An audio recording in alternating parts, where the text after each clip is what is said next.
ஆமாம். அதே நேரத்தில் ஒரு 10 வருஷத்துக்கு முன்னாடிலாம் நடிகர் விஜயகாந்த் போகிறப்போ நிருபர்கள் முதல்ல நாங்கள் போய் அண்ணா ப்ரெஸ் அப்படின்னா நீ யாரா ரஜினிகாந்துக்கு எனக்கு உள்ள தொடர்பு 1977 விஐபியில் மடக்கிறதுல நம்ம முன்னாடி வர்றதால் அதிலெல்லாம் ஒன்றும் இல்லை. அவங்கள நம்ம கை பக்குவத்துக்கு கொண்டு வர்றது தான் வேலை.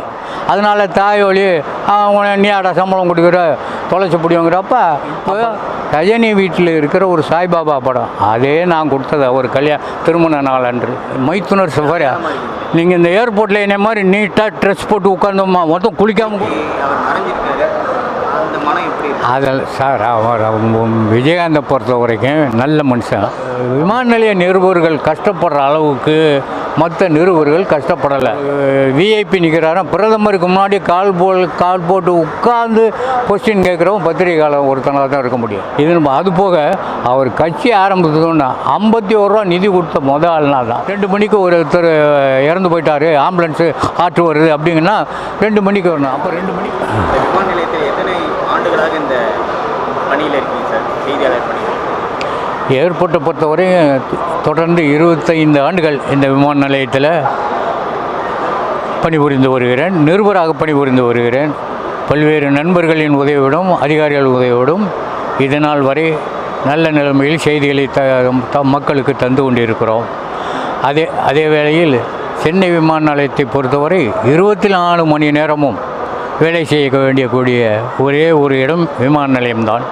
முக்கியமாக முக்கிய பிரமுகர்கள் வரும்பொழுது அவர்களை சந்தித்து சார் பத்திரிகையாளர்கள் வந்திருக்கும் அவர்களை அழைத்து பேட்டி கொடுக்கறதுக்கு ஏற்பாடு செய்து மற்ற நண்பர்கள் ஒத்துழைப்போடு செய்தியை சமூகத்திற்கும் எங்களது ஊடக நிறுவனத்திற்கும் தெரிவித்துக் கொள்கிறோம். யாரையுமே இந்த விமான நிலையத்தில் ஒரு பெரிய விஐபி தலைவர்கள் கூட பார்த்து நெருங்கக்கூடிய ஒரு சூழல் இந்த செய்தியாளர் துறை இங்கே சென்னை விமானத்தில் இருக்குது. இது எப்படி பார்க்குறீங்க? தொடர்பு மற்ற செய்தியாளருக்கு இங்கே இருக்கிற செய்தியாளர் இல்லை அனைவரும் எல்லா நிறுவனர்கள் கஷ்டப்படுறாங்க. சும்மா ஏர்போர்ட்டில் சும்மா வந்துட்டு போகிறாங்கல்ல. ஒரு ட்ரிப்பு அவங்க வந்தாங்கன்னா பெட்ரோலுக்கே 100 ரூபா செலவு பண்ணுறாங்க. என்னை பொறுத்த வரைக்கும் நான் 300 ரூபா ஆட்டோவை கொடுக்குறேன். ஆமாம், மற்றவங்க மாதிரி இது இல்லை. எல்லா நண்பர்களும் நல்லா கடுமையாக உழைக்கிறாங்க. அவங்க இதில் ஒரு சில பேர் போட்டி போகாமையும் இருக்கும். ஆமாம், போட்டி போகிற பேரை சொல்லவா வேணாம். ஆமாம், அவர் என்கிட்டயே வாரம் 100 ரூபா எனக்கு தந்துக்கிட்டவர் என்னை மீறி போய் அதாவது நமக்குள்ள ஒரு ஒற்றுமை இல்லை. இதனால் செய்திகள் இதில் என்ன வரப்போகுது? நான் இதில் நிர்வாகத்தில் சன் டிவியில் தான் இந்த போட்டி பொறாமையை ஆரம்பித்தாங்க. நீங்கள் முந்தி கூட நான் முடி அவங்க கொடுக்கல எல்லோரும் கோஆப்ரேட் பண்ணால் எல்லா நியூஸும் எல்லாத்துக்கும் எப்படியும் தெரிய போகுது. தெரியாமல் பாலுக்கு மட்டும் ஸ்பெஷல் நியூஸ் இல்லை. அதே மாதிரி தம்பிக்கு அதே மாதிரி எல்லாருக்கும் தெரிஞ்சு. இப்போ முன்னே நான் மட்டும் சோலோவாக இந்த ஏர்போர்ட்டில் இருந்தேன். இப்போ நிறைய நண்பர்கள் வந்தாங்க, நிறைய செய்திகள் கிடைக்குது. ஒன்று விட்டு போனால் கோஆப்ரேட் பண்ணி நாங்கள் கேட்டு வாங்கி பண்ணிக்கிறோம். எந்த ஒரு நியூஸும் ஏர்போர்ட்டை விட்டு வெளியில் போகிறதுக்கு சான்ஸே இல்லை. நல்லபடியாக பண்ணிக்கிட்டு இருக்கோம். அங்கே விமான நிலைய நிருபர்கள் கஷ்டப்படுற அளவுக்கு மற்ற நிருபர்கள் கஷ்டப்படலை. ஏன்னா அவங்களுக்கு வெஹிக்கிள் வாகனம் 10 மணிக்கு போனால் 10 மணிக்கு போகணும். திடீர்னு ஃப்ளைட்டு தீ பிடிச்சிருந்தோன்னு ஓடியாரணும். அப்படின்ற ராத்திரியில் ஓடியாரணும். 2 மணிக்கு ஒருத்தர் இறந்து போயிட்டார் ஆம்புலன்ஸு ஆற்று வருது அப்படிங்கன்னா 2 மணிக்கு வரணும். அப்போ 2 மணிக்கு வர்றாந்தா வண்டி வாகனம் ஒன்றும் கிடையாது. நான் வர்றாந்தா 200 ரூபா பெட்ரோல் அங்கேருந்து. ஆமாம், இவ்வளோ சிரமங்களை இருந்தபடி சிறப்பாக பணியாற்றும் நண்பர்கள் இங்கே நிருபர்களை பொறுத்த வரைக்கும் எல்லாம் ஒற்றுமையோடு இருந்து நல்ல பணியாற்றி வருகிறோம். அந்த காலத்தில் அதாவது 20 வருடத்துக்கு முன்னாடி இருந்த செய்தித்துறை இந்த விமான நிலையம் இப்போ இருக்கிற செய்தி எப்படி இருக்குது? அப்போ இருந்த நிலைமை இப்போ இல்லை சார். ஆமாம், அப்போன்னா ஒரு அட்ஜஸ்ட்மெண்ட்டு வந்திருக்கும். அரசியல்வாதிகள் வந்தால் கூட நின்று கூப்பிட்டு பேசிட்டு அடுத்து என்ன சொல்லலாம் பாலு அப்படிம்பாங்க. நான் ஒரு சில கொஸ்டினை சொல்லுவேன். திரு விஜயகாந்த், கமல் சார் இவங்கெல்லாம் வர்றப்போல் ஆனால் இப்படி இருக்குது, நீங்கள் மாநாடு சொல்லிட்டு போங்கன்னு கமல் சொன்னால் சொல்லுவார். ரஜினி சார் படம் சம்மந்தமாக சொல்லுங்கன்னா சொல்லுவார். இப்போ ஆன்மீகமும் படம் சம்மந்தமாக ரொம்ப தெளிவாக சொல்லியிருக்காரு. அது கூட சமீபத்தில் ஒரு பேட்டியில் அவன் மகளை பற்றி சொல்கிறார். 2வது தாய். ஆமாம், அந்த லால் சலாம் இதில் அந்த பாப்பாவை சொல்லி பெருமைப்பட்டு சொன்னார். அதாவது 2வது தாய் அப்படின்னு சொல்லி ஒரு மகளை சொல்கிறாங்கிறது ஒரு பெரிய காரியம்.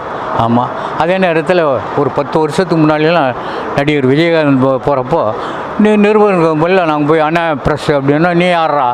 ஆமாம், நீ யாரா என்னை கேட்குற? அப்படி உன்னை தொலைச்சி போடுவேன் தாயோலி அப்படி இப்படின்னு அதுலேருந்து தான் கொஞ்சம் வெறுப்புணர்ச்சியே வந்தது. ஆனால் அவர் விஜயகாந்த் மறைந்த 48 நாள் ஆக போகுது.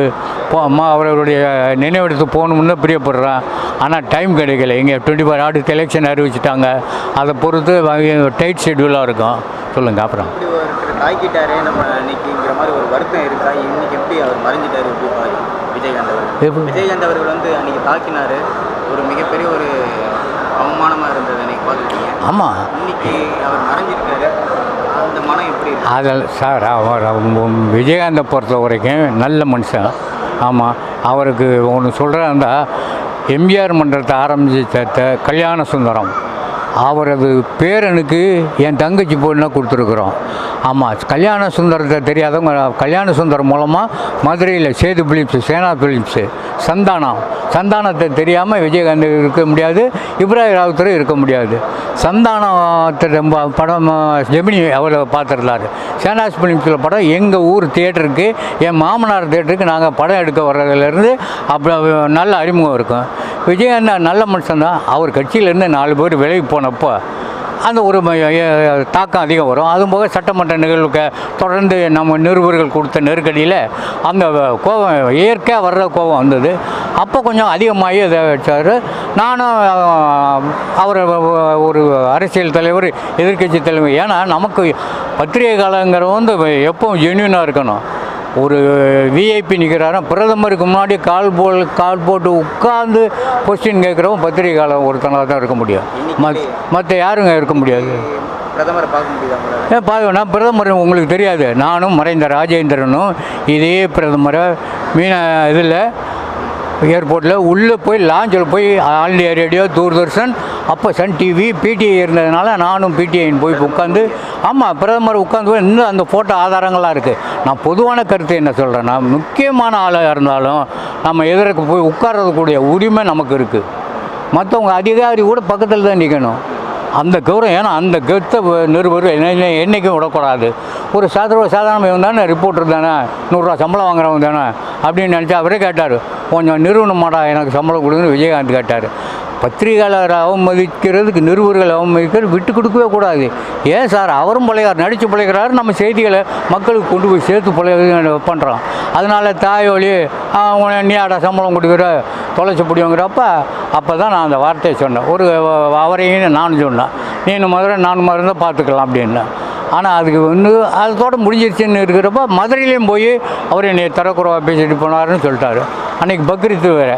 கடைசியில் 12 மணிக்கு இந்த விஷயம் பார்த்துட்டு சிஎம் அந்த வீடியோவை பார்த்துட்டு உடனடியாக கம்ப்ளைண்ட் கொடுங்க, கேஸ் போடுங்க. நாங்கள் கேஸ் போட்டதுனால ஆமாம், கிட்டத்தட்ட 2012 போட்ட கேஸு 2022 தான் அந்த கேஸு நானாக போய் வாலண்டியராக முன் வந்து சைதை துரைசாமியை, ஜெகத்ரட்சம் இவங்கெல்லாம் கேட்டுக்கிட்டு போது, அதுபோக டெல்லி ப்ரெஸ் கிளப்பில் ஒரு லெட்டர் கொடுத்து பத்திரிகையாளர் நடந்ததுக்கு வருத்தம் தெரிவிக்கிறேன்.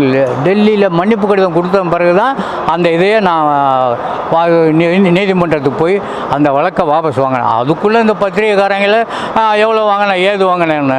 ஏன்னா இப்போ கவர் கலாச்சாரம் நிறைய போச்சு. இங்கே ஏர்போர்ட்லேயே அது இப்போ நிறைய நடக்குது. அதனால் பெரும்பாலும் ஓரம் கட்டி இருந்துக்கிடுவேன். ஆமாம், தப்பாக நினைக்காதீங்க. செய்தியாளர்னாலே கவர் எவ்வளோங்கிறத கேட்குற நிலைமை இன்றைக்கி ஆகிடுச்சு. எப்படி பாருங்க செய்தியாக என்ன கூப்பிட்றான், சார் 10 பேர் வந்துருக்கீங்களா, சார் வாங்க சார் எங்களை விடுங்கன்னு. ஒரு விளையாட்டில் உள்ளதான். அரசியல்வாதி யாரும் பண்ண மாட்டாங்க. ஒரு விளையாட்டு வீரர்கள் வர ஏதாவது ஒரு ரஜினிகிட்ட விலகி போனவர் இங்கே வந்து ஏர்போர்ட்டு பிரிய விடுன்னா ஒன்று செலவே இல்லாமல் ஏர்போர்ட்டில் ப்ரெஸ் மீட் கொடுக்கலாம். இப்போ நீங்கள் அங்கே ப்ரெஸ் மீட் வச்சானுங்க 30 பேர் வருவாங்க சீட்டுக்குள்ளே. ப்ரெஸ் கிளப்பில் வச்சோன்னா 4000 ரூபா பணம் கட்டணும். எல்லாம் இது இருக்குது. இங்கே ஏர்போர்ட்டில் அப்படி இல்லை. வர வழியில் எல்லா தகவல் சொல்லி பைசா செலவு இல்லாமல் அரசியல்வாதிகள், விளையாட்டு வீரர்கள், முக்கிய பிரமுகர் யாராக இருந்தாலும், நடிகர் உட்பட பைசா செலவு இல்லாமல் ஏர்போர்ட்டில் பேட்டி கொடுத்துட்டு போயிடலாம். நம்மளும் இருந்து வேலை கட்டி எடுத்துகிட்டு கொடுக்குறோம். பாதி போடுவாங்க, படம் விட்டுருவாங்க. இப்போ விஜயகாந்த் அவர்கிட்ட வந்து தாக்குதல் ஏற்பட்டு சர்ச்சையில் மாட்டினீங்க. இப்போ சமீபத்தில் ஒரு சில மாதங்களுக்கு முன்னாடி ரஜினிகாந்த் அவர்கள் வந்து சர்ச்சையாச்சு. அது ரொம்ப மிகப்பெரிய வைரல் ஆச்சு. நீங்கள் வந்து அவரை வந்து அழைக்கிற மாதிரி இல்லை நீங்கள் ரஜினிகாந்துக்கு எனக்கு உள்ள தொடர்பு 1977 நான் அப்போ ஜேபிஆர்டி உதவியாளர். அது போக பணக்காரன் படப்போ நான் ஆரம்பித்த உதவியாளர். சத்யா மூவிஸில் 3 படம். ஆமாம், அது போக மராத்திய முரசுங்கிறதுக்கு 1 மணி நேரம் 100 கொஸ்டினுக்கு பேட்டி வாங்கினது நான். மராத்திய முரசுன்னு பாம்பேயில் உள்ளது. அதுக்கு பேட்டி வாங்கினது இந்தியாவிலேயே உலகத்திலேயே 2 மணி நேரம் பேட்டி கொடுத்தது எனக்கு தான் ரஜினி சார். அதே மாதிரி 77 மேலே பிவி கோயில் சீட் ராயப்பேட்டை முரளி கிட்டோட இருந்தார். நான் கீ வீட்டில் குடியிருந்தேன். ஜேபிஆர்ட்ட பிஏவாக இருக்கையில் மறைந்த அவர் பேர் மணி ஜோதி ஒரு தகராறு வந்து அடிக்க விட்டா கொலை போனார்.